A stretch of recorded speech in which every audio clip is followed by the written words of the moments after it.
Buenos días, estimados alumnos. Mi nombre es Walter Moscol Mariño. Seré el tutor que los va a acompañar en todas las sesiones del curso Habilidades Socioemocionales y su relación con el consumo de drogas en el ámbito educativo.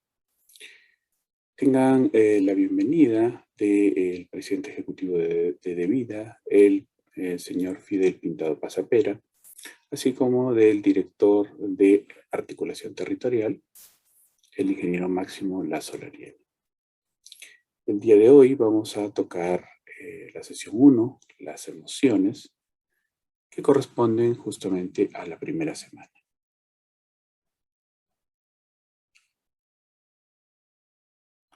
El logro de la presente sesión es que ustedes, al finalizar la clase del día de hoy, puedan analizar tanto los factores internos como los factores externos que inciden en las respuestas emocionales, sobre todo en las respuestas emocionales de vuestros educandos, ya que la población objetivo es estudiantes de educación secundaria. Me gustaría que a continuación puedan observar detenidamente las siguientes imágenes y puedan ustedes identificar sus emociones. Véanlas con detenimiento, vean el detalle y me pueden ir reflexionando, pueden ir anotando, pueden ir percatándose de qué cosa surge cuando ven esta imagen. De igual forma, ¿qué cosa les surge al ver esta otra imagen? Si bien es una imagen totalmente distinta, ustedes pueden percatarse de que surgen emociones generadas por este estímulo.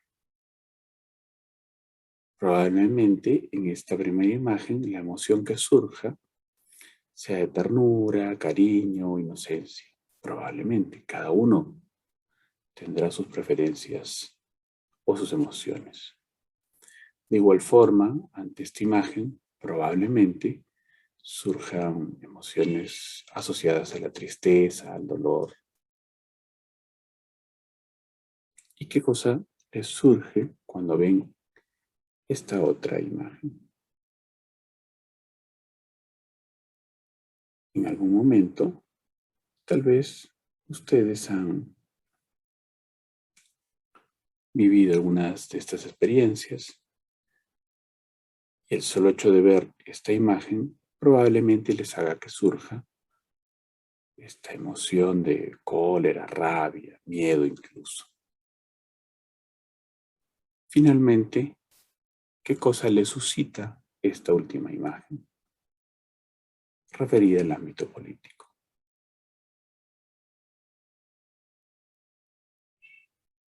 Como hemos visto en estos estímulos, en estas imágenes, cuyo objetivo ha sido suscitar emociones, vamos a entrar al tema un poco más conceptual sobre el tema que nos atañe. ¿Qué cosas son las emociones? Las emociones son respuestas fisiológicas relativamente de corta duración ante una situación específica del entorno que involucran componentes tanto fisiológicos, cognitivos y comportamentales. Dicha respuesta se basa tanto en aspectos innatos como en aspectos aprendidos. Eso es importante que ustedes recuerden. ¿Sí? Acá tenemos 3 componentes que son necesarios que nosotros podamos interiorizar. Las emociones, vuelvo a repetir, tienen componentes fisiológicos, cognitivos y comportamentales. Esto nos va a ser de utilidad para los temas posteriores. Me gustaría que lo recuerden. Además, al sentir una emoción, el rostro, gestos, cuerpo y energía se transforman y manifiestan la emoción.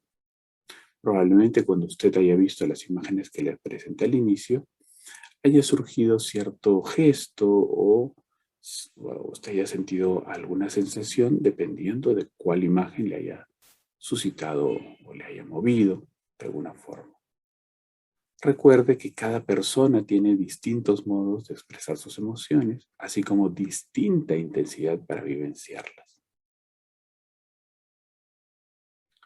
Vamos a ver las funciones que cumplen las emociones. Tenemos dos funciones que surgen o que proceden a partir de la vivencia emocional.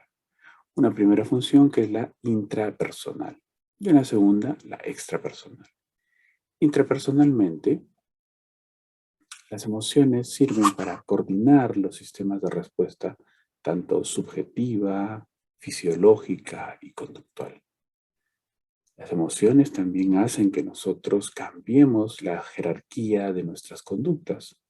Favorece adicionalmente el procesamiento de información y nos hace más sensibles emocionalmente, pudiendo valorar de determinada forma la situación que la suscita. A nivel extrapersonal, las emociones nos permiten comunicar intenciones y además controlar las expresiones faciales. También nos permite dar a conocer cómo nos sentimos. Cuando nos interrelacionamos con alguien, los gestos que hacemos, el tono de nuestra voz, nuestra postura, etcétera, permite que la otra persona tenga una percepción de cómo nos estamos sintiendo. Y esto obviamente provoca una actividad relacional. Provoca justamente que nosotros podamos relacionarnos de una u otra forma con los demás. Vamos a revisar rápidamente la importancia evolutiva de las emociones. A través de nuestro desarrollo como seres humanos, las emociones han tenido un papel muy importante. Veámoslo.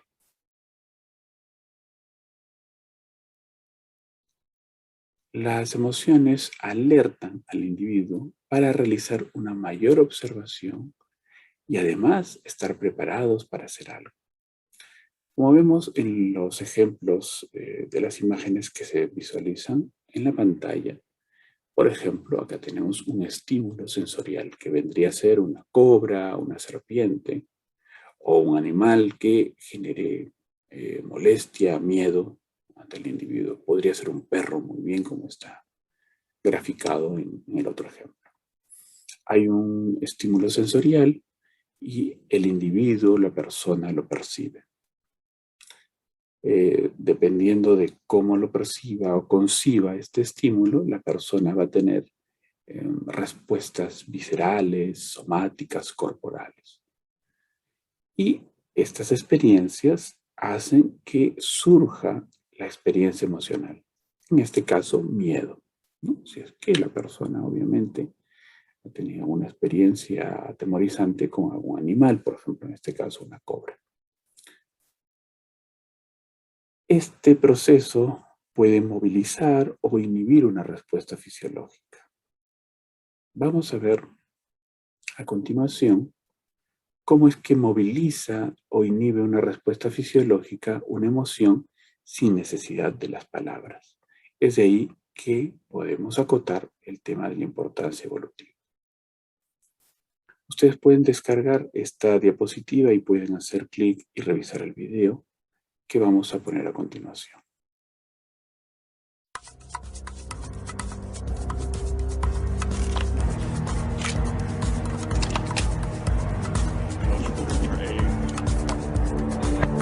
Stand by.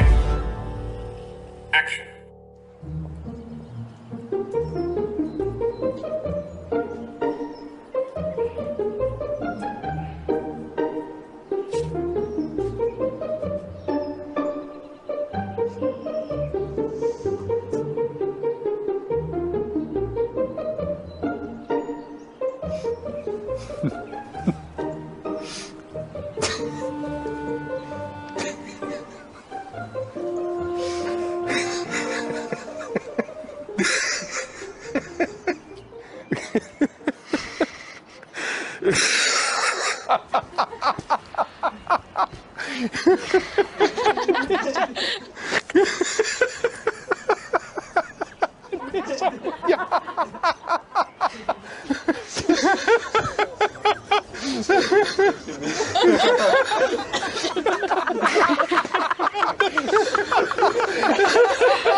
¿Qué les pareció el video? Fue contagiante, ¿cierto? La risa contagia, pese a que ha sido hecho en una sociedad distinta a la nuestra. El video está hecho en Inglaterra, es una cámara escondida, nos suscita risa, también nos contagia. No hay necesidad de palabras y suscita en nosotros también alegría, como lo acabamos de ver en los distintos actores o personas, en realidad no han sido actores, básicamente solamente era uno el que reía, pero que iba contagiando su alegría a través de su risa. Esto nos lleva a poder adentrarnos en la clasificación de las emociones. Sabemos por distintos textos y hemos tratado de congregar o conciliar distintas apreciaciones de teóricos respecto al tema y hemos elegido esta clasificación, ¿no? El de clasificar a las emociones en primarias o básicas y secundarias. Según el autor Ekman, las emociones primarias serían la ira, el miedo, la alegría, la tristeza, el asco y la sorpresa. Algunos autores tienen una categorización más corta, otros más larga, pero para entendernos y tener y manejar un marco común entre todos nosotros, vamos a utilizar esta clasificación. ¿Qué son las emociones primarias o emociones básicas? Son las emociones innatas, de corta duración, que poseen un patrón de expresión facial y fisiológico distintivo o determinado. Como pueden ver en las imágenes y probablemente cuando ustedes recuerdan alguna situación que les haya sucedido, es muy plausible, muy fácil de darse cuenta cuando alguien tiene, por ejemplo, ira, miedo o alegría. ¿Sí? Entonces, estas emociones son básicas, son primarias, porque su patrón expresivo es distintivo y puede ser indiferente a las culturas, ¿no? En su gran mayoría.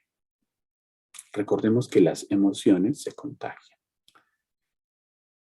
¿Qué más podemos ver sobre las emociones básicas o primarias que tienen un valor adaptativo, por ejemplo, ¿no? Nos ayudan en el tema de interrelacionarnos rápidamente con los demás porque podemos acceder o inferir cómo se sienten a partir de sus gestos, su postura, ¿no? Y de igual forma ellos también, las demás personas pueden inferir, pueden darse cuenta de cómo me siento y a partir de eso construir un tipo distintivo de relación que me va a permitir adaptarme al círculo social donde estoy, por ejemplo, ¿no? O al contexto donde me encuentro. Es por eso que decimos que las emociones básicas son un sistema de evaluación rápido, ¿no? Tienen una parte innata, una parte adquirida. Y hay elementos comunes en los eventos precedentes. ¿Sí? Si surge la tristeza, un evento común a todas las culturas, a todas las personas, probablemente sea, por ejemplo, la enfermedad de un familiar querido, la muerte de un familiar. Entonces, este elemento común, este evento que precede a la emoción es de similares características en distintas culturas y personas. Las emociones básicas o primarias tienen poca duración, surgen rápidamente, tienen señales físicas o gestuales muy específicas, como ya lo habíamos mencionado. A continuación vamos a ver el complemento o la segunda forma de clasificar las emociones, que vendrían a ser las emociones secundarias. Las emociones secundarias surgen de las primarias como reacción al comportamiento de otra persona o de las relaciones interpersonales. Recuerden que las emociones secundarias son aprendidas y además son susceptibles a la influencia del contexto sociocultural en el cual se dan. Recordemos que el tema del contexto, la idiosincrasia, es un tamiz muy importante que permite tener un tipo de respuesta diferente entre distintas culturas, incluso en nuestro país entre distintas regiones. En mi caso, por ejemplo, yo soy de la Sierra de Ancash. La expresión de la alegría, del compañerismo, fue muy distinta para mí en esa época y en esa zona, a diferencia de la costa, ¿no? Entonces, igual la expresión de la pena, la tristeza es diferente. Entonces, el contexto sociocultural es el que media, es el que da un tamiz diferente a cada una de las situaciones y de las emociones. Por eso que decimos que las emociones pueden variar, aunque sutilmente, entre diferentes zonas geográficas, pero muestran ciertas peculiaridades culturales.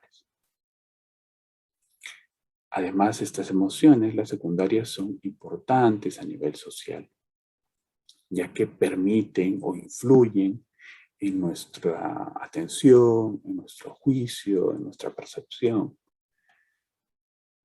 Crean, mantienen o disuelven relaciones sociales. Como ustedes pueden ver en las imágenes de la izquierda, hay emociones que son una suerte de pegamento social, ¿no? Esta fue una frase que lo dijo un alumno, me gustó mucho a manera de conclusión respecto al tema, porque justamente las emociones permiten que, por ejemplo, surjan este tipo de manifestaciones culturales, sociales. Llámese, por ejemplo, una celebración religiosa, una procesión, una marcha por la democracia, ¿no? Etcétera. Las emociones transmiten un mensaje a los demás, ¿no? Dan una idea, un valor sobre lo que estamos expresando.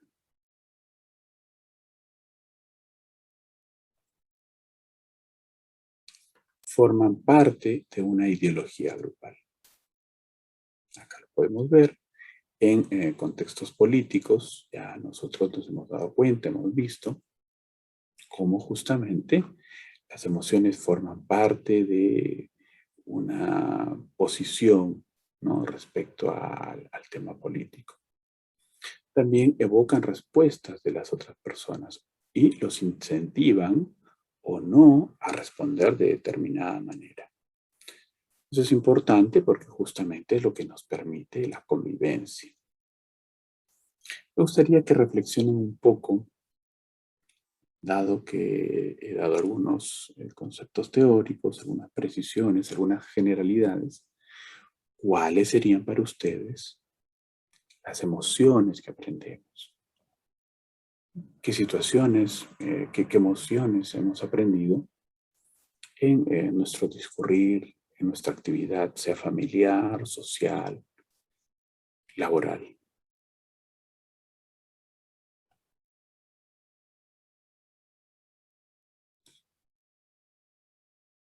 Hecha esta reflexión, me gustaría, a partir de ahora, que podamos centrarnos en la función que cumplen las emociones. ¿Cuáles son esas funciones? Ya lo hemos ido tocando hace un momento, pero ahora lo vamos a profundizar y vamos a ampliar. Recordemos que la función principal de las emociones es que contribuye a la adaptación. A través de las emociones yo me relaciono y me voy a adaptar porque las demás personas van a mediar, van a corregir, van a sugerir, van a negociar, incluso van a educar en cómo yo debo responder ante determinada situación. Eso va a contribuir a que yo me adapte a un grupo, a un contexto, a una idiosincrasia. Tras un esfuerzo prolongado, se reduce el esfuerzo o se produce un alejamiento. Cuando uno incurre en esta emoción, la que fuese, por ejemplo, en este caso la tristeza, y si se prolonga en el tiempo, el organismo se autorregula y pueden surgir algunas de estas situaciones o respuestas. Por ejemplo, el alejamiento, ¿no? Uno se aleja para reflexionar, meditar, sobrellevar su dolor en una situación trágica o dolorosa. Y de esta forma se nos permite incluso conservar nuestra energía y administrarla correctamente.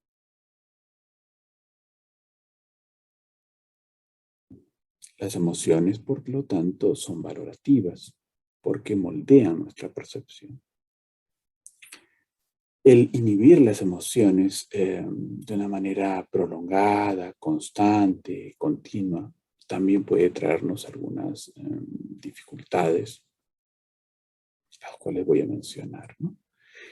Si uno no expresa sus emociones en el momento adecuado, en el momento correcto y en la medida justa, ¿no? Que le permita justamente una expresión sincera, constante, plena de su emoción, si uno la inhibe y la inhibe repetidamente o por demasiado tiempo, eh, la emoción contenida o inhibida produce hiperactividad fisiológica.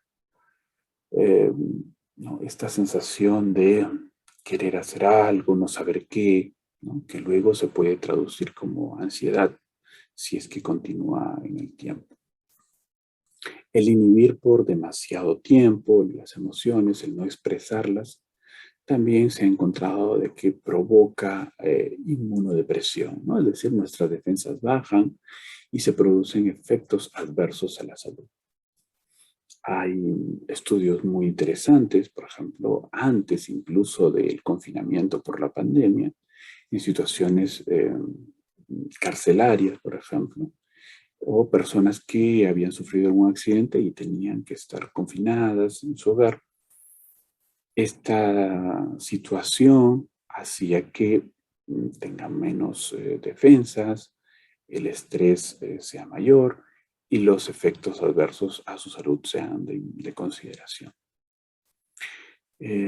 Caso similar lo acabamos de vivir en esta situación que acabamos o que estamos todavía pasando, ¿no? Una situación de confinamiento y que podemos ver que justamente la inhibición de las emociones, la imposibilidad de compartir con los demás, hace justamente que nuestro sistema inmunitario se vea afectado. La inhibición de las emociones también induce al sesgo cognitivo sobre el proceso o sobre el procesamiento de la información emocional. Si yo inhibo mis emociones y no las expreso correctamente, voy a incurrir en una forma de pensar que va a ser o se va a retroalimentar sobre sí misma, ¿no? Y yo voy a ver las cosas de una sola manera. Y eso obviamente no es bueno, no es saludable. La idea, cuando nosotros nos relacionamos con las demás personas, es acceder a la mayor cantidad de opciones, ¿no? De posibilidades para poder elegir. Pero cuando uno inhibe sus emociones, probablemente tenga solamente una idea y esta idea sea la única que lo guíe en su vida diaria. La idea es que nosotros podamos, cuanto más tener opciones o posibilidades de actuar ante determinada situación, va a ser mucho mejor, va a ser más saludable. La inhibición de las emociones obviamente dificulta el proceso de afrontamiento adaptativo. No nos permite relacionarnos adecuadamente con los demás y, por consiguiente, dificulta la adaptación a los círculos en los que nos movamos.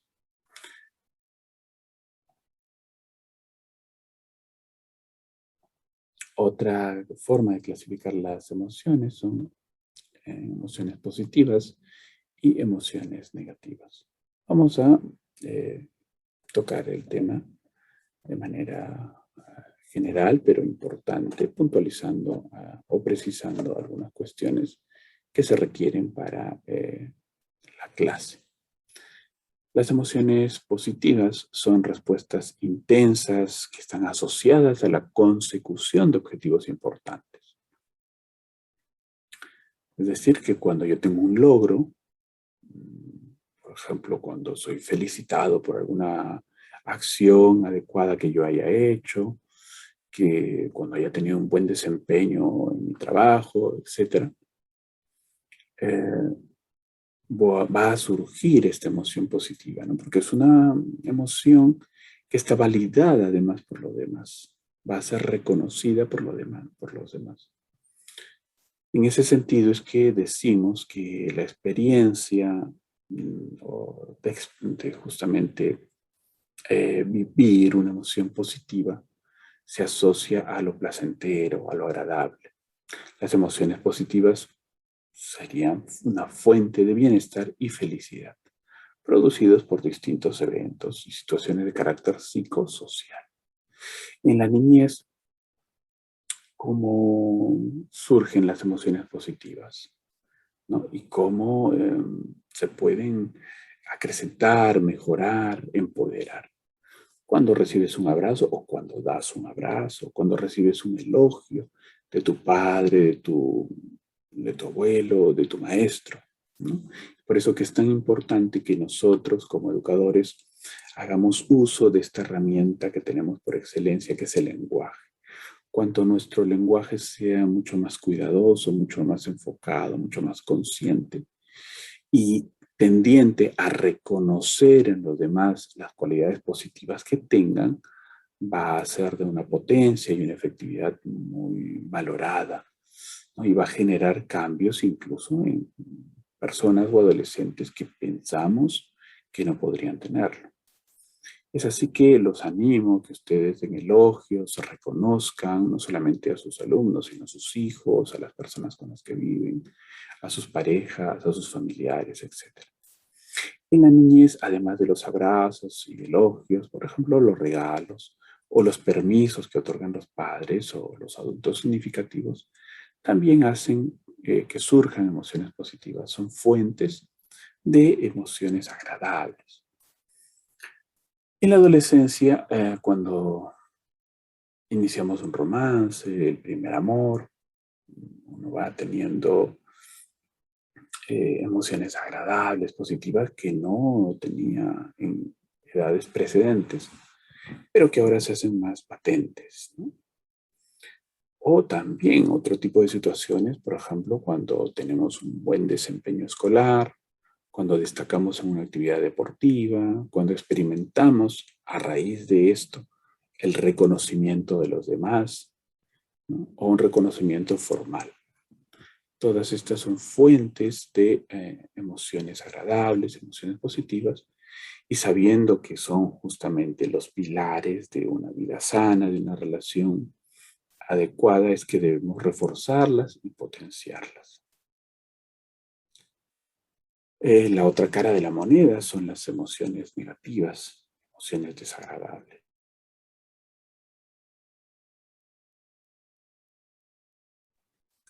Las emociones negativas se producen cada vez que la persona o el individuo percibe que una meta o un deseo que tiene, alguna aspiración que considere importante, se esté perdiendo o se ha perdido o se perderá. Las emociones negativas se encuentran asociadas al riesgo de perder. Por ello que las emociones negativas son intensas, son frecuentes y también en algún momento son de larga duración. Y ese es el problema, porque va surgiendo un estado de ánimo constante que puede ser en un momento perjudicial. Uno de sus componentes son las distorsiones cognitivas.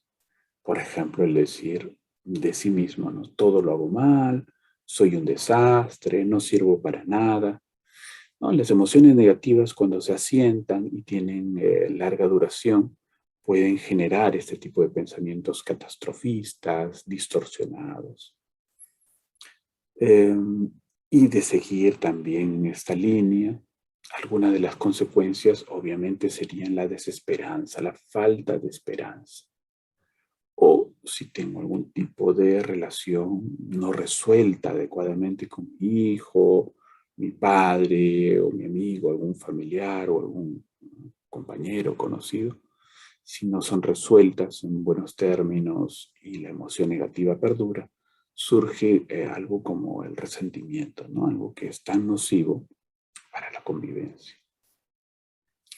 La excesiva experiencia negativa disminuye la calidad de vida.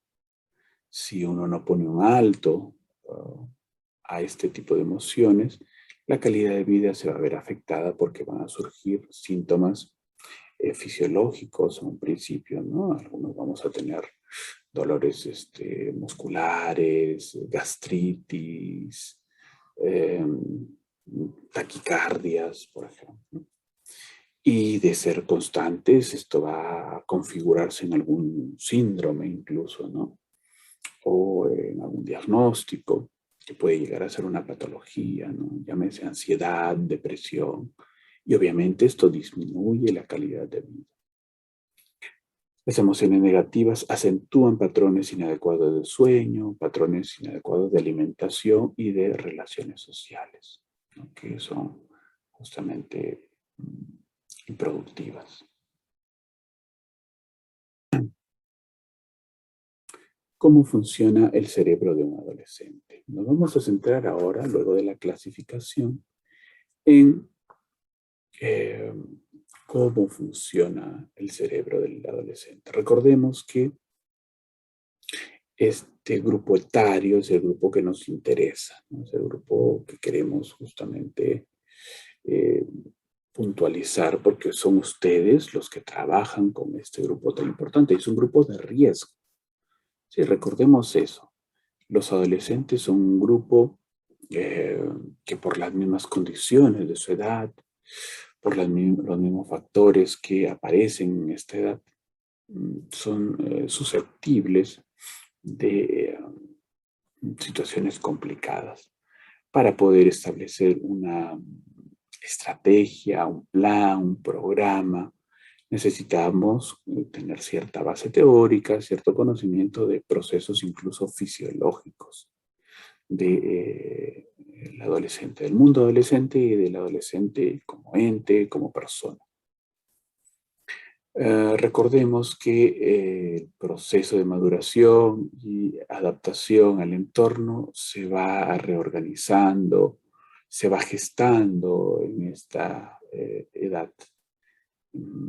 El adolescente va estableciendo hipótesis, por ejemplo, ¿no? Y va contrastando hipótesis y va asumiendo incluso una forma propia de pensar, va generando sus propias ideas y las va defendiendo, va incluso buscando información que vaya sustentando las hipótesis que tiene. A nivel emocional hay cierta forma de indefinición todavía en el tema de las emociones, ya que todavía está ensayando, ¿no? Hay cierto ensayo y error en las respuestas emocionales que ve. Y todavía recuerden que está pasando el adolescente de la niñez, la pubertad y luego la adolescencia y todavía no tiene la suficiente experiencia para manejar sus emociones y para dar una respuesta adecuada al contexto. Entonces está todavía en este proceso de prueba y ensayo. Debido a eso que sus reacciones son emocionalmente intensas, ¿no? Hasta cierto punto yo he escuchado a padres que ven en esa intensidad demasiado dramatismo y se lo hacen saber a veces de forma inadecuada a los muchachos. Es importante crear situaciones en esta edad para que el juicio crítico del adolescente se vaya entrenando, se vaya formando. Recordemos que el adolescente busca recompensa inmediata. Teniendo en cuenta esto, es que podemos y debemos justamente nosotros reconocer cuando haga algo bien ¿no? Si lo hace algo bien o se acerca a hacer lo que queremos, la idea es que nosotros podamos estar muy atentos para poder dar una felicitación o un reconocimiento verbal. Recuerden, acá hay algunos temas fisiológicos que vamos a ver en mayor detalle en un video, pero acá hay algunas cuestiones que me gustaría resaltar para recordar. El último lóbulo en madurar es el lóbulo frontal. Recuerden que el lóbulo frontal es el que controla el juicio y además el autocontrol.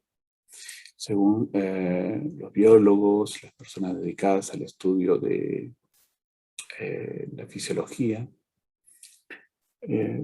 nos comentan o nos precisan que se desarrolla por completo a los 25 años el lóbulo frontal, ¿no?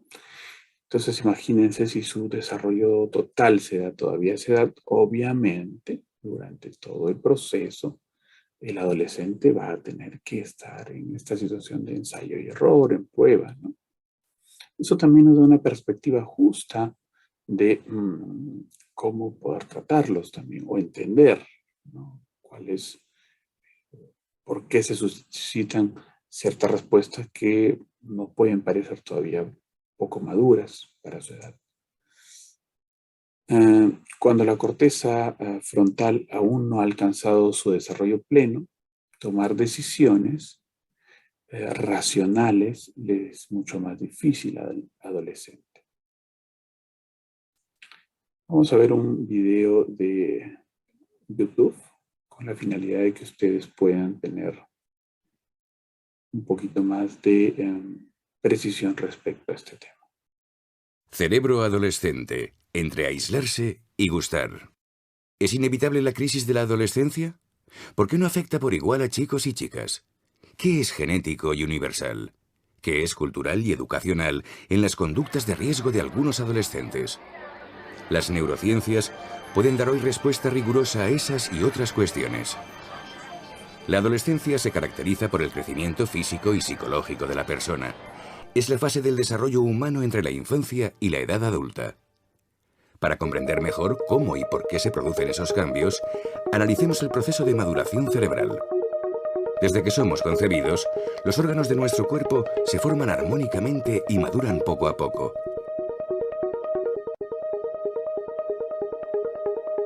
El cerebro sigue desarrollándose de forma gradual durante la infancia y madura en la adolescencia por áreas, siguiendo un proceso ordenado que comienza en la nuca y avanza hacia la frente. El patrón de formación y maduración de las diversas áreas depende del sexo, ya que todas las células del cerebro o llevan el par de cromosomas XX o el par XY. El tamaño de diversas áreas es ya diferente en el tiempo de la gestación. En los primeros años de la juventud, esta onda de maduración alcanza las áreas frontales que controlan y aunan lo afectivo y lo cognitivo. Al comienzo, el cerebro está formado solo por materia gris. La maduración consiste en el proceso de convertir materia gris en materia blanca. La materia gris está formada por las neuronas que desarrollan sus conexiones produciendo múltiples ramificaciones, dendritas y axones, en busca de otras con las que conectar para conducir y procesar la información. El cerebro alcanza su máximo tamaño al final de la infancia. Después permanece constante, pero cambia su estructura. La adolescencia es un momento crucial para la maduración de la personalidad, ya que el cerebro se reordena. Unas áreas crecen, otras se reducen mediante una especie de poda de las ramificaciones que elimina lo superfluo, y otras se reorganizan. Se modelan las conexiones entre neuronas en la llamada sinapsis. Al mismo tiempo, se van protegiendo los axones con una funda de mielina para mejorar la conducción de la información. Poco a poco, estas terminaciones se van uniendo a otras formando fibras y fascículos. De esta forma, aproximadamente de los 8 a los 18 años, la sustancia gris se va convirtiendo en sustancia blanca, como una onda que alcanza en distintos momentos las diferentes áreas del cerebro. Al mismo tiempo que ocurre este proceso, se perfeccionan las facultades cognitivas, la capacidad de estudio, lectura, memoria, etc. Se ha llegado a establecer un patrón universal del desarrollo arquitectónico y funcional del cerebro en función de la edad cronológica. Los lóbulos parietales, encargados de la coordinación del movimiento, maduran primero. Después, maduran las áreas que procesan los estímulos sensoriales. El desarrollo continúa en áreas de los lóbulos frontal y temporal, encargadas de procesos cognitivos y emocionales. Y finalmente, la onda de maduración alcanza la corteza prefrontal implicada en el control de los impulsos, el juicio y la toma de decisiones. Este patrón universal muestra las diferencias naturales en la maduración del cerebro de las chicas y los chicos, lo que se debe a que las hormonas de la pubertad se producen a edades diferentes y de forma distinta, cíclica en las chicas y continua en los chicos. En las chicas maduran más rápidamente las regiones de la corteza frontal que procesan el lenguaje, el control del riesgo, la agresividad y la impulsividad. En los chicos, las regiones del lóbulo inferior parietal, cruciales para las tareas espaciales. También difieren el hipocampo y la amígdala cerebral de ambos, contribuyendo a las diferencias de desarrollo cognitivo y social durante la adolescencia. El cerebro de los primates madura de la nuca hacia su minúscula frente, de forma que los cambios de la organización arquitectónica de la corteza cerebral se traducen únicamente en una mayor y mejor conexión entre neuronas. Pero los animales no tienen crisis de adolescencia. Solo los seres humanos están permanentemente abiertos a las influencias de la educación, la relación con los demás y sus propias decisiones. Toda experiencia humana deja huella y produce cambios persistentes en los patrones de las conexiones neuronales del cerebro, específicas y propias de cada uno según la historia de su vida. El cerebro adolescente es inestable por los rápidos cambios que permiten el paso del cerebro infantil al cerebro joven. En esta etapa se produce la transición desde la dependencia del núcleo familiar a la independencia a través de las relaciones interpersonales y sociales. La maduración conlleva cambios emocionales, mentales, psicológicos y sociales, influidos por las hormonas sexuales, cuya concentración se incrementa dramáticamente con la pubertad. Aumenta el interés por la actividad sexual. Se experimentan cambios en la motivación, los impulsos y las emociones. En definitiva, se altera el mundo afectivo personal en una etapa en que los sistemas que integran las emociones en las decisiones racionales aún está madurando. Por otra parte, se establecen los circuitos que permiten la memoria autobiográfica, imprescindible para la formación de la propia identidad. Se despierta en los adolescentes el querer saber quién soy y cómo soy. En general, en ellas, su cerebro se hace muy sensible a los matices emocionales de aprobación, aceptación o rechazo. Su prioridad se centra en relacionarse socialmente, agradar y gustar. El estrés se dispara ante los conflictos en las relaciones con los demás o ante un peligro. Con las conversaciones en las que comparten su intimidad, relajan el estrés, gracias a que los estrógenos activan la liberación de dopamina, hormona de la felicidad, y de oxitocina, hormona de la confianza, que a su vez alimenta ese impulso en busca de intimidad. Por su parte, en general, en ellos, la elevación de la testosterona les hace casi literalmente querer desaparecer del mapa social. Reduce su interés por el trato social, excepto en lo que se refiere al deporte y al sexo. La vasopresina, hormona de las energías masculinas, les permite gozar con la competitividad y desear mantener su independencia. Necesitan ocupar su puesto en la jerarquía masculina. En ellos es más acusada la temeridad, tan característica en esta edad, porque conceden más expectativas a los beneficios que a los riesgos. La onda de maduración puede seguir su dirección y ritmo natural o cambiar al recibir el impacto de las experiencias con diferentes personas, situaciones y conductas. El establecimiento y la regulación de los circuitos se modela precisamente con la educación y la propia conducta. Todo contribuye al modo en que cada uno edifica su cerebro. Los cambios naturales no son la causa de la crisis emocional y de conducta de algunos adolescentes. Esa crisis, cuando se da, es el resultado de influencias sociales y de propias experiencias y actitudes de cada uno sobre un cerebro naturalmente vulnerable. Aunque no de una forma tan acusada, el cerebro permanece expuesto a cambios toda la vida, dependiendo de las experiencias, decisiones, convicciones y valores que vayamos asumiendo. Siempre tenemos la posibilidad de desarrollar hábitos y también rehacer los circuitos distorsionados a lo largo del tiempo con nuestros actos. Bien, ¿qué les pareció el video ahora que lo han visto? interesante, ¿no? Nos da una percepción, una idea mucho más amplia del mundo adolescente, de los procesos fisiológicos, los procesos sociales. A continuación vamos a ver algo que se relaciona de manera muy preponderante, muy de raíz, muy necesaria con el tema de las emociones. Para el caso, vamos a ver en detalle el tema de las neuronas espejo, ¿no? Y cuál es la relación de estas neuronas con la empatía. La empatía como el motor básico para relacionarnos de una manera mucho más adecuada en sociedad. Me gustaría que vamos a ver ahora a continuación otro video y que se respondan estas preguntas.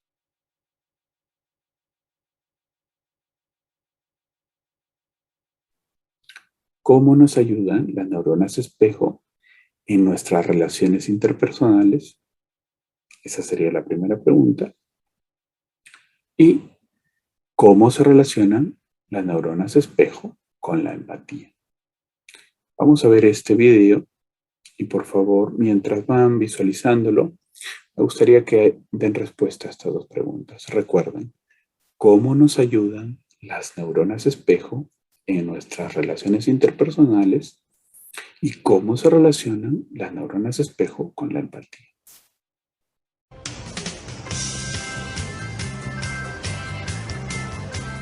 Todos tenemos el instinto de ayudar a los demás. Miren si no, como estos paseantes reaccionan cuando uno de nuestros actores se cae aparatosamente.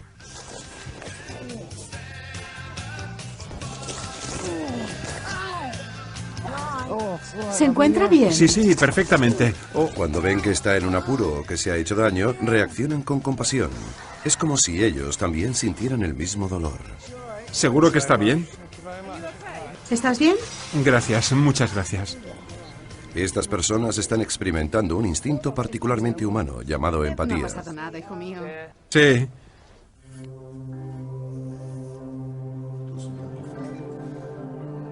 Unos científicos italianos están explorando el cerebro para descubrir en qué medida somos capaces de ponernos en el lugar de los demás. El equipo investigador ha diseñado un experimento para mostrar cómo el cerebro realiza algo verdaderamente sorprendente. Puede leer la mente de otros. El experimento consiste en amplificar las señales cerebrales responsables de la imitación.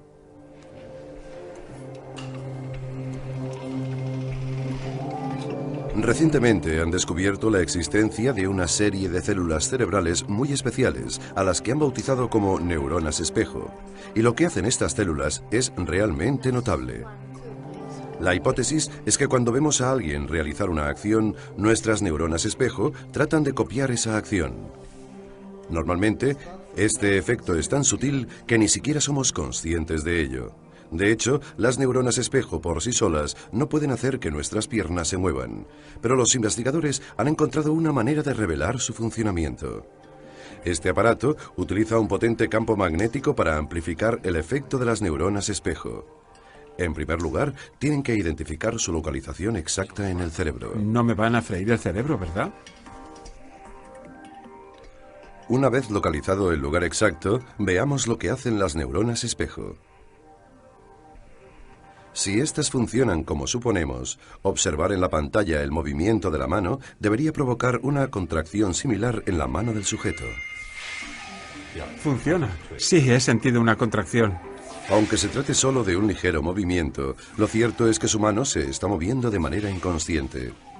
Y esto revela algo extraordinario. Nuestro cerebro está programado para imitar las acciones de los demás. Este novedoso estudio hace pensar a algunos científicos que nuestras neuronas espejo no solo imitan lo que hacen otras personas, sino quizá incluso lo que sienten.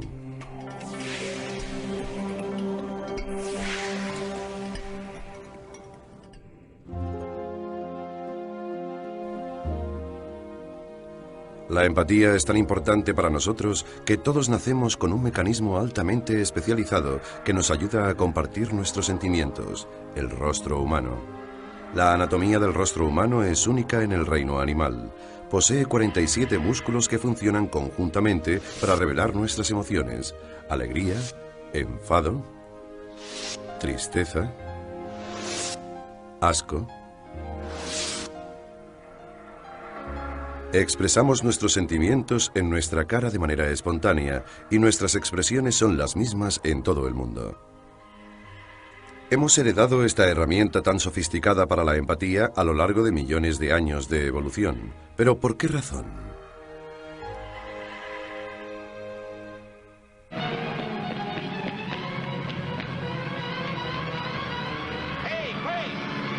Bien, saber lo que sienten los demás puede resultar muy útil. Por ejemplo, para saber si están contentos de vernos o no.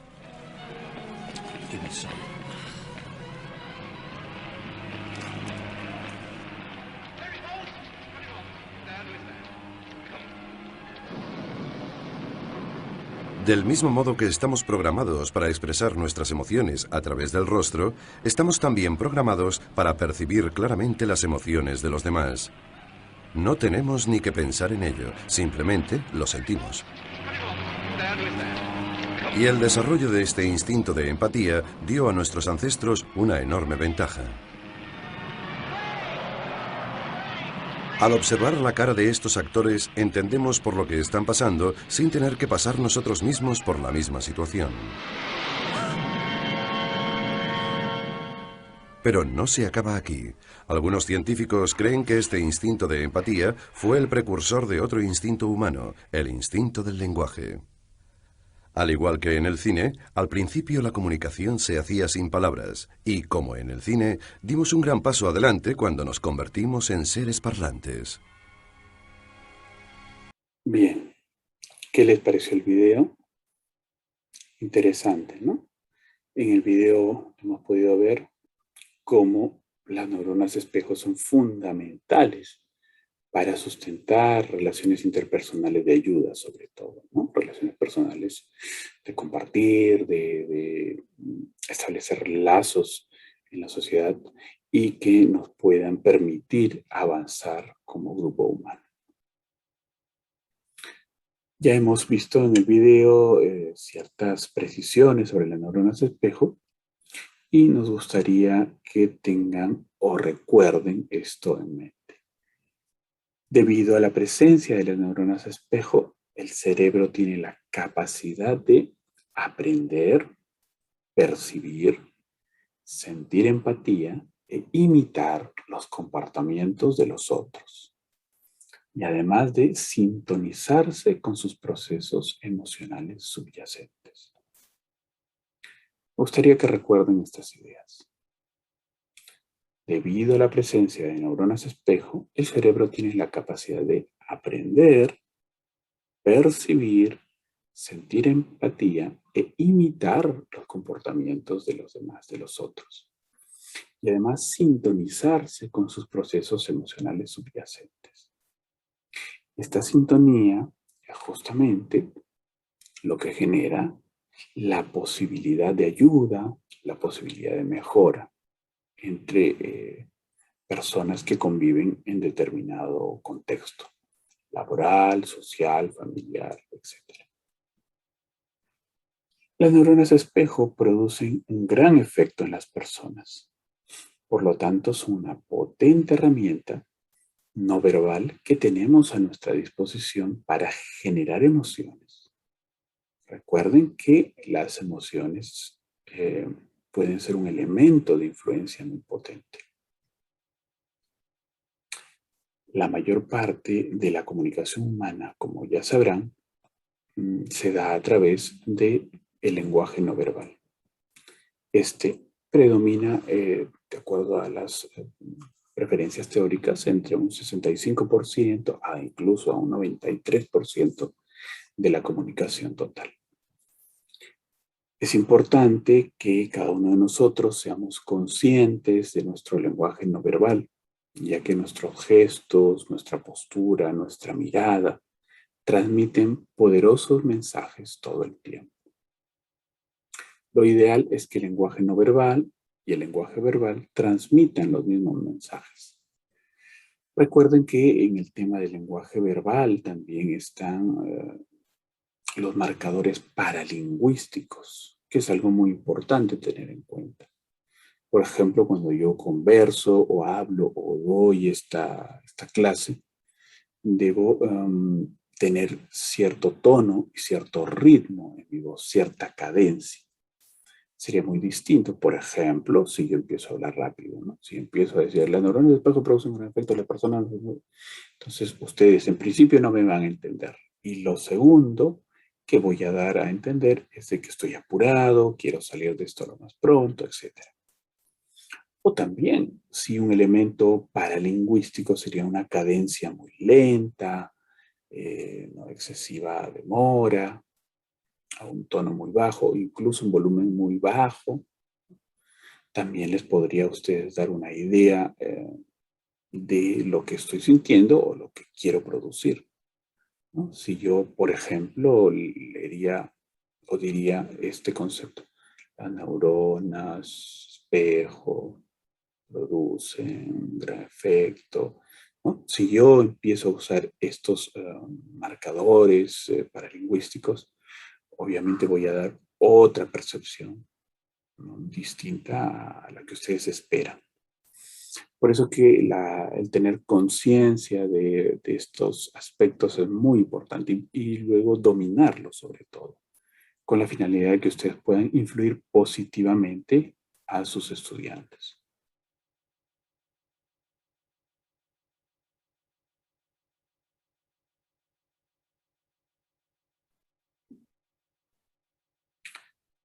El procesamiento de la información y las emociones. Vamos a ver un poco esto que nos gustaría que lo puedan ahondar. Vamos a dar algunas generalidades, pero para quien esté interesado, luego es importante que conozcan temas que se asocian más ya a procesos cognitivos y las estructuras implicadas a nivel fisiológico. Recordemos que el aparato cognitivo procesa la información por etapas, ¿no? Para que uno tenga una idea, una creencia, esto va generándose a través de ciertas etapas.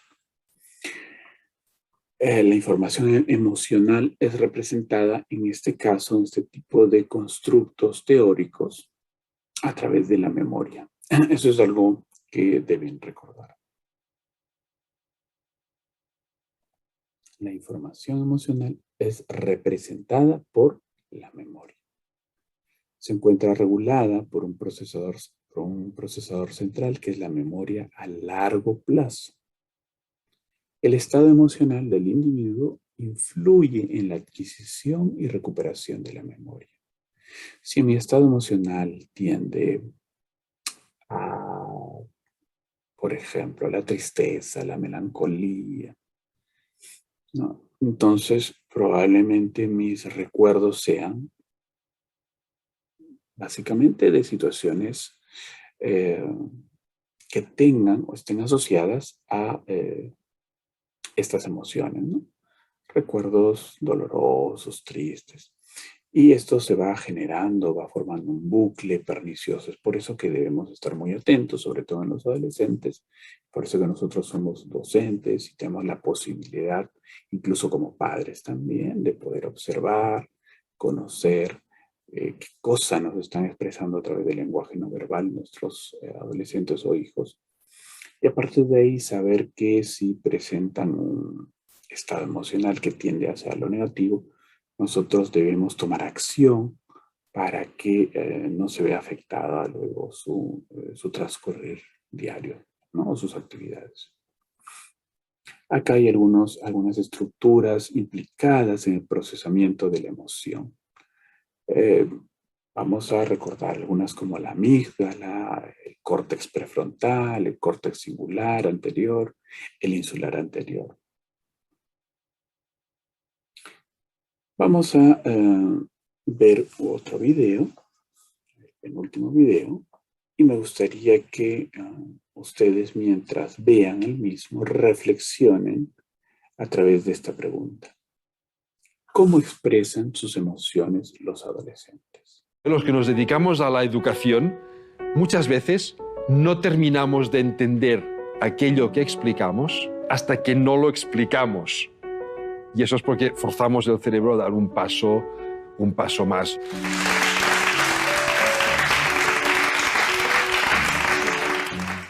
Hola, soy Gladys y soy madre de 3 niños adolescentes. Y yo a veces no los entiendo. No nos comunicamos bien. Parece que hablan otro idioma diferente del mío. ¿Cómo funciona el cerebro de un adolescente? Mira, te comprendo muy bien. Yo soy padre de 2 niños adolescentes. Así que, y tampoco no los entiendo muchas veces. Te cuento, es una época de cambio radical. Pasan de ser niños y depender de sus padres para todo, a ser jóvenes, adultos, que van a hacer la vida por su propia cuenta. Eso es un proceso de maduración impresionante para el cerebro. Es una época que se produce lo que se llama el podado neuronal. Como un árbol que podas las ramas que sobran, pues el cerebro analiza todas aquellas conexiones que no usa, las elimina. ¿Para qué tenerlas si no las usa? Entonces es una época importante de que sigan trabajando con el cerebro para que las mantengan, cuantas más mejor. ¿Vale? Sí. Claro, este podado significa que a veces algunas actitudes que tenían de niños de repente desaparecen. Y hasta que no construyen una nueva conexión, parece que estén desorientados. No, no lo parece. Están desorientados, pero es que no hay la conexión, no la encuentran porque no existe. Tienen que hacerla de nuevo.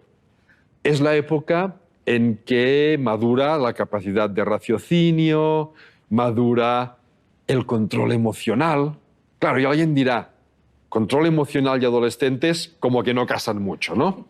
No. El descontrol emocional que muestran señala, indica que están madurando emocionalmente. Ahora, ¿cómo madura el cerebro? Madura por ensayo y error. Ante cualquier circunstancia, ensayan una respuesta emocional que funciona, que es bien valorada por su entorno, por los adultos. Eso queda implantado en el cerebro. Al cabo de un día, de 5 minutos, otra circunstancia, otro ensayo emocional.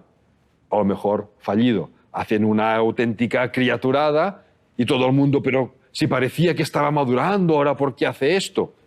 Porque le toca hacerlo, porque está ensayando. Lo importante no es el descontrol emocional. Lo importante es que a medida que van pasando los años, cada vez haya menos descontrol y se vaya ciñendo a los comportamientos adultos. Aquí también hay un riesgo. Decía, ellos perciben que maduran bien por su interacción con el entorno, que son los padres, son los maestros y son sus compañeros. Lo que significa que si los compañeros valoran bien una respuesta emocional que en los adultos no funcionará, puede quedarles implantada. Ahí viene la gran tarea del profesor como líder de su aula. El profesor es el líder de su aula y debe ser el ejemplo. Pues la gran tarea del profesor de evitar, reforzar comportamientos emocionales que no son provechosos para ellos. Y después el otro aspecto que madura en la adolescencia, que también es muy importante en términos educativos, es lo que se llama la capacidad de retrasar las recompensas. Un niño o una niña de 6, 7 años no le puedes decir, si terminas esto ahora, mañana iremos al parque que te gusta. Mañana. Mañana para ella o para él no significa nada. La recompensa tiene que ser inmediata. Esta capacidad madura durante la adolescencia y de hecho no termina de madurar del todo, de media, hasta los 34 años. Esto se nota mucho, por ejemplo, en los adolescentes en el bachillerato.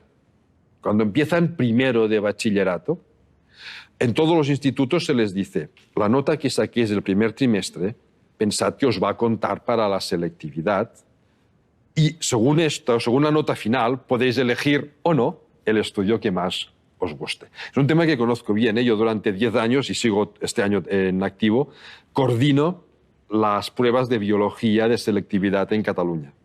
A todos se les dice esto y todos racionalmente lo entienden todos. Muchos no lo pueden aplicar. Prescindir ahora de media hora de ir a jugar con los amigos para estudiar más y sacar 2 décimas más. No les importa. No les importa. Exacto, sí. Algunos maduran cuando terminan primero y en segundo se ponen las pilas. Otros terminan segundo y no han madurado todavía. Bueno, hay mucha heterogeneidad. Cada cerebro madura a un ritmo ligeramente diferente.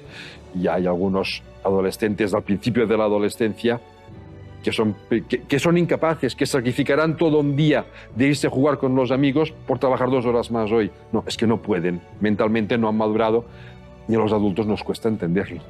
Hay que ponerse en su piel. ¿Qué les pareció el video? Interesante, ¿no? Nos pone en perspectiva justamente el tema del adolescente y las características, sobre todo en este momento en que está aprendiendo a expresar sus emociones. Bien, a continuación vamos a ver el otro tema que se relaciona justamente con todo lo que ahí venimos tratando, la empatía. ¿Qué sería, a fin de cabo, la empatía? Vamos a usar este marco teórico para poder centrarnos y poder manejar el mismo discurso todos nosotros. La empatía consideramos que es la habilidad que nos permite estar conscientes de qué, de reconocer, de comprender y de apreciar los sentimientos de los demás. Entrenar poco a poco hasta desarrollar la capacidad de leer emocionalmente a las personas. Ustedes como educadores probablemente tengan muy desarrollada esta capacidad y aquellos que son padres más todavía. Quien que sea padre no se ha dado cuenta con solo ver a su hijo, a su hija, de cómo se puede estar sintiendo en ese momento. ¿Sí? Esta capacidad de leer emocionalmente la vamos ejercitando en el día a día. Podemos ver a través de marcadores gestuales, de tonos de voz, de lenguaje no verbal, de postura. Podemos ir poco a poco entrenándonos e identificar qué es lo que podría estar sintiendo nuestro educando, o nuestro hijo, o nuestro familiar. Esto nos permite justamente reconocer, comprender y sobre todo apreciar los sentimientos de los demás. Esa es finalmente nuestra labor, nuestra tarea.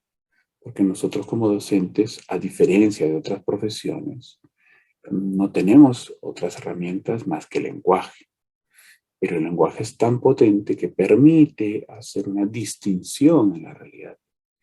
Puedo cambiar justamente esta realidad a través del ejercicio consciente del reconocimiento, la comprensión y la apreciación. Los invito a entrenarse en esto, que va a ser un cambio realmente.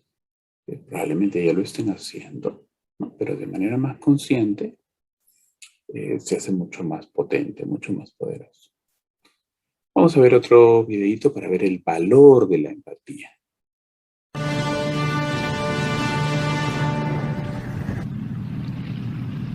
Los científicos saben desde hace un tiempo que nuestra mente automáticamente nota y algunas veces nos hace imitar lo que otras personas hacen. Lo que no sabían era cómo lo hacía el cerebro. Pero recientemente, los investigadores hicieron un extraordinario descubrimiento. Lo que es más, creen que este descubrimiento puede ser la clave para saber lo que otra persona está sintiendo. Y todo está relacionado con algo que sucede en nuestro cerebro cuando vemos a la gente moverse. Y si quieren saber de qué se trata, observen a estas dos tripulaciones apostando una carrera hasta ese puente. ¡Atención!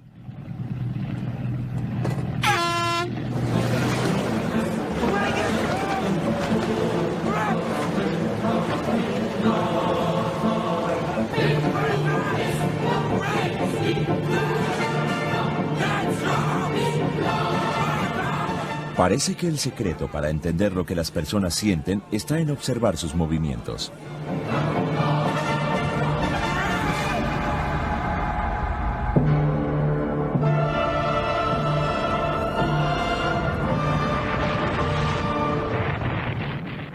Pero para saber qué pasa en nuestro cerebro, tenemos que mirar qué pasa en el de ellos.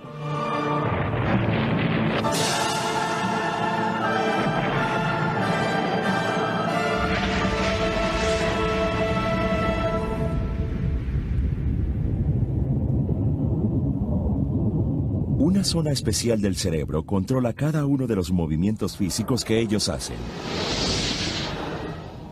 Pero en esta zona hay también un pequeño racimo de células que ayudan a preparar su cuerpo para el siguiente movimiento. Cada acción, que en este caso es remar, tiene su propio diseño exclusivo.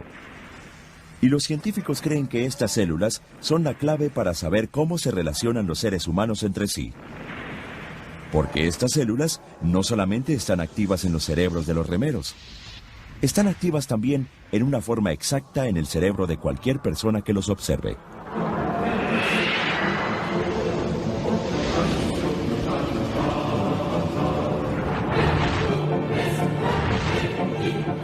En otras palabras, las células que les ayudan a estos individuos a remar están activas en nuestros cerebros también, como si estuviéramos remando. Por eso se llaman neuronas espejo.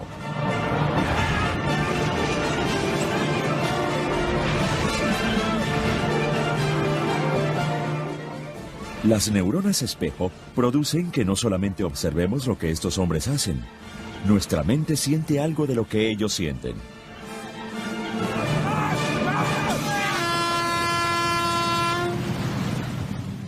Aunque no hayamos hecho el trabajo pesado. Pero todo esto, ¿cómo afecta nuestra vida social?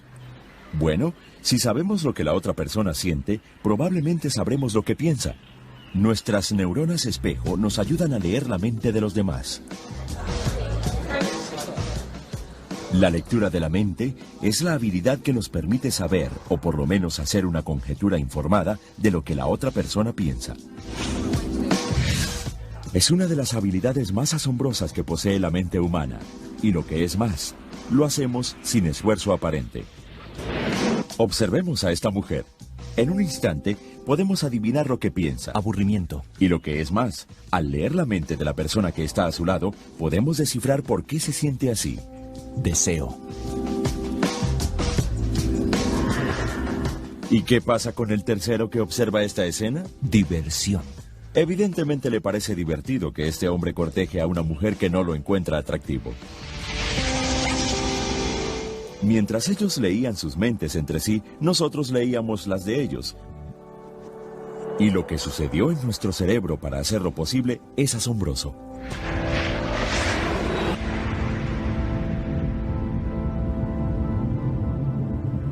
Las neuronas espejo se activan, ayudándonos a entender lo que otras personas sienten.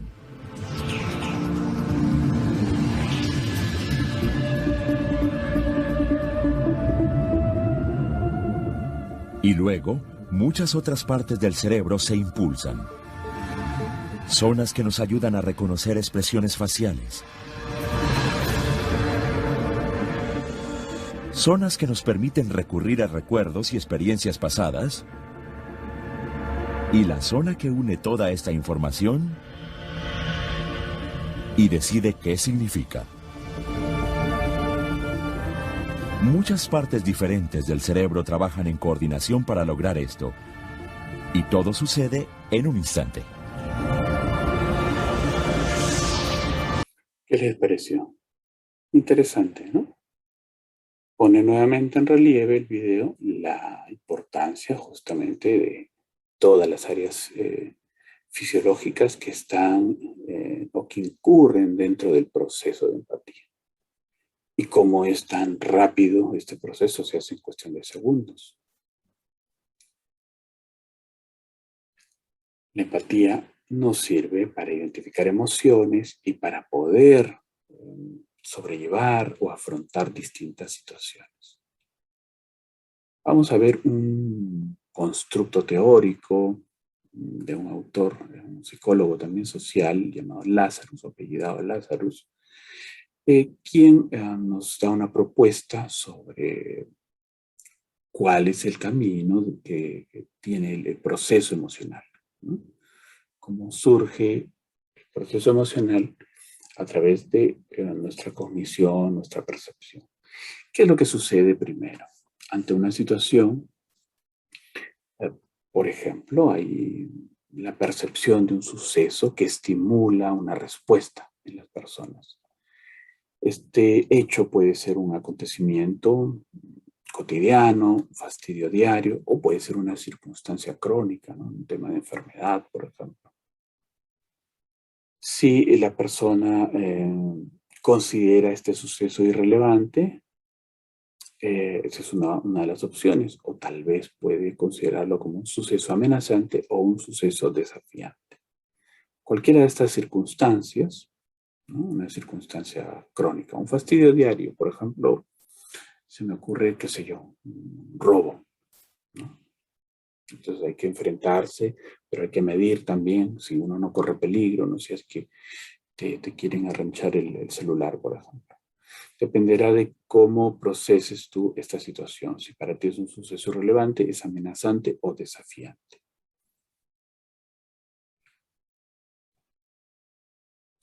Si el suceso es percibido como irrelevante, no hay cambios en el sistema nervioso central y no es necesario el enfrentamiento. Pero para el caso del robo, probablemente no lo consideremos irrelevante, ¿no? Sino amenazante. Si es amenazante, ¿qué sucede? El sistema nervioso central se hiperactiva y obviamente impulsa a evitar. Entonces yo voy a evitar esta situación porque la considero amenazante y puede ir en contra de mi bienestar físico sobre todo. Entonces mi sistema nervioso central va a impulsar a evitar esta situación, el enfrentamiento. Si el suceso es desafiante, es decir, si yo creo que tengo posibilidades de enfrentar al agresor en este caso y de salir bien librado, sea porque considero que tengo mayor fuerza física, mayor destreza, ¿no? U otros factores que yo identifique, el suceso ya lo voy a percibir como desafiante. Y ahí entra en juego ya el sistema nervioso autónomo, no tanto el sistema nervioso central, pero se hiperactiva y esto me impulsa a acercarme, a afrontar, no a evitar, sino a afrontar. Como ven, esto depende del contexto, de la situación, de las personas implicadas, del proceso cognitivo que yo haga, ¿no? De la evaluación cognitiva que yo haga respecto a este suceso. Surge a través de estos dos sucesos, del amenazante y el desafiante, una valoración secundaria, ¿no? Yo voy a seguir en este proceso de ideación y voy a dar una valoración al hecho, a lo que suceda. Y voy a tener una respuesta voluntaria de enfrentamiento para el caso del suceso desafiante. Y esto puede ser o puede tener dos resultados, ¿no? La respuesta que yo tenga de acercarme al suceso, de afrontarlo, puede ser exitosa o puede ser no exitosa. Si es exitosa, obviamente la actividad, esta hiperactivación que tuvo mi sistema nervioso autónomo disminuye, pero si no me sale bien el afrontar determinada situación, la actividad se intensifica y surge la ansiedad, por ejemplo. ¿Sí? Es así como este autor, Lazarus, describe el proceso emocional. Es un constructo teórico que podrían ustedes revisarlo, adaptarlo. No es el único, pero hemos creído relevante que ustedes lo puedan conocer para fines obviamente explicativos y pedagógicos y también aplicativos. Ya hemos llegado al final de la clase de hoy y me gustaría que ustedes, ahora que están, ya han visto el video o los 5 videos, han escuchado la clase y hayan reflexionado sobre las preguntas que hemos venido solicitando, puedan responderse a sí mismos por qué las emociones son importantes. Y algo que me gustaría que ustedes desarrollen, que lo que puedan reflexionar, es cómo ustedes como docentes ayudan a expresar las emociones de sus educandos. Aquellos que no son docentes, cómo ayudan a expresar las emociones de los adolescentes con los que se relacionan, hijos, sobrinos, conocidos, amigos, etc. Con estas dos preguntas vamos a ir terminando la clase sin antes recordarles que es necesario que a continuación resuelvan ustedes el post-test. El post-test se va a realizar siempre después de ver el video. Vamos a dejar aperturado por alrededor de 6 días o una semana el post-test para que ustedes tengan tiempo de realizarlo en el momento que puedan, que deseen, ¿sí? Durante la semana. Recuerden que la semana pedagógica en este tipo de cursos dura desde o empieza el miércoles y termina el próximo martes o miércoles, ¿no? Con la finalidad, esto es hecho con la finalidad de que ustedes tengan tiempo en los días no laborables y ustedes puedan también ocupar en algún momento que tengan en la realización o la visualización del video y la realización del post-test. Voy a hacerles un recorrido rápido y breve a fin de que ustedes puedan verificar dónde está ubicado el post-test o el cuestionario. No le digamos post-test, sino cuestionario en su aula virtual. Recuerden, ya ustedes han ingresado al aula virtual durante este tiempo que hemos tenido de adecuación, ¿no? De presentación, de expectativas. Ya han ingresado al foro de bienvenida. Luego del foro de bienvenida, ya se ha habilitado para ustedes la primera semana.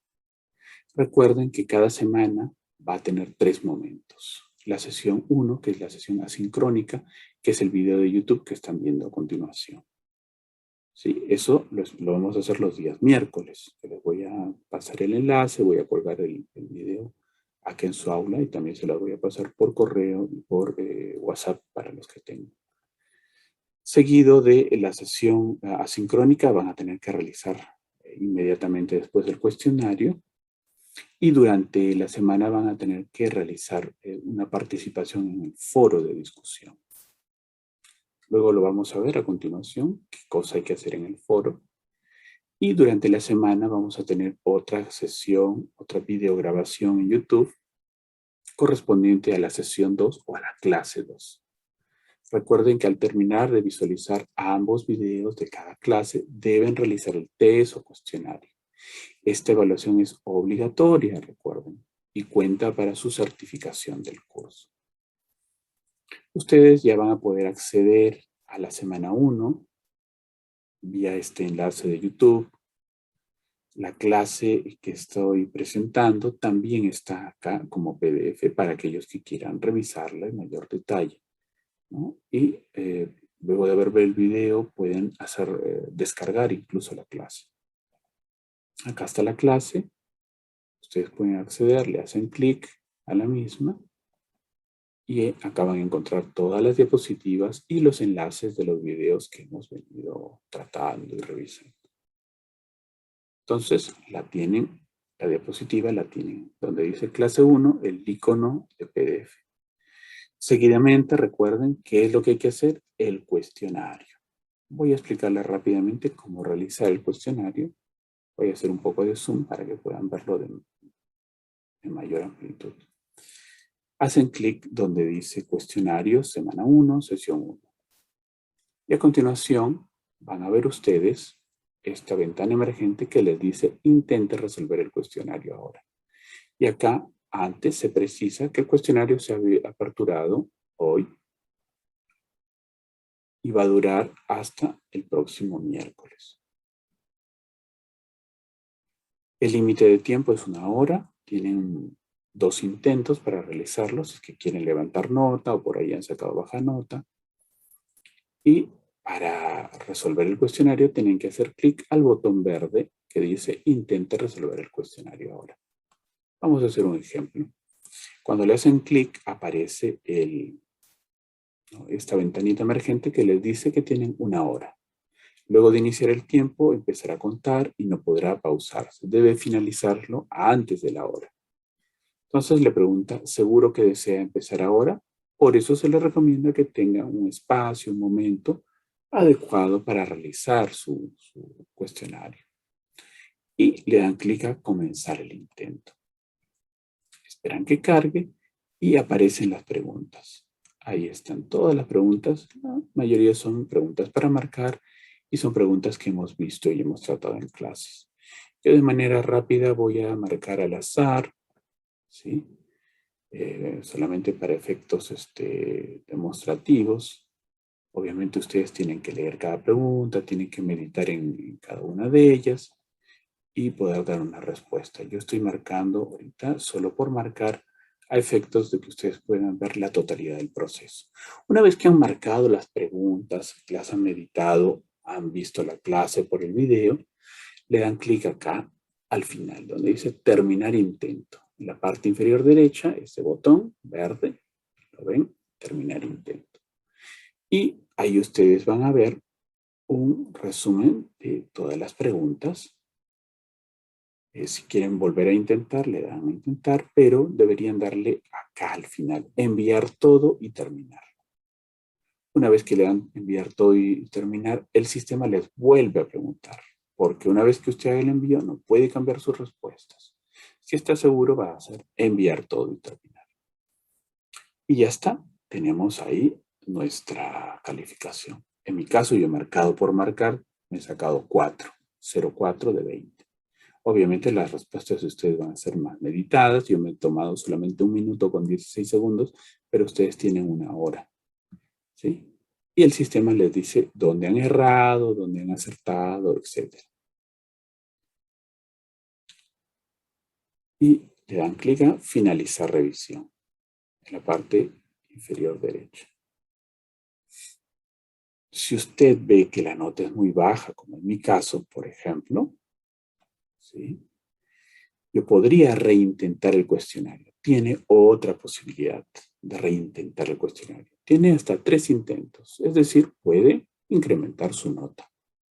¿Sí? Puede ser que le falle la conexión, o qué sé yo, o lo llamaron, o tuvo una urgencia, se fue la luz, y el cuestionario se bloquea, o aparece una mala calificación, pues usted tiene otra posibilidad de reintentar el cuestionario. Le da clic a reintentar el cuestionario y vuelve a llenar el mismo. ¿Sí? Como ve, es sencillo de realizar. Una vez terminado, ya hemos terminado con la primera parte de la sesión, ¿no? Que es la sesión 1. Recuerde que cada semana consta de 3 momentos. Ya hemos visto el video y ya hemos hecho el cuestionario.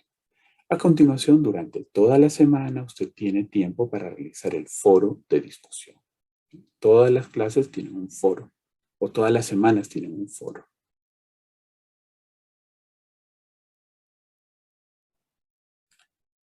En la semana de hoy, la primera semana, vamos a tener un foro. Para este foro vamos a hacer uso de un pequeño texto que dice acá, archivo comprimido para el foro 1. Ustedes le hacen clic allí y va a aparecer el texto con el cual ustedes van a tener que revisar, leer. Es un texto ágil, sencillo, son pocas hojas, tiene muchos gráficos y que va a ser de mucho interés, estamos seguros, para ustedes. Es un pequeño texto que hay que leer y las instrucciones están en el foro. Para eso usted debe hacer clic en foro 1.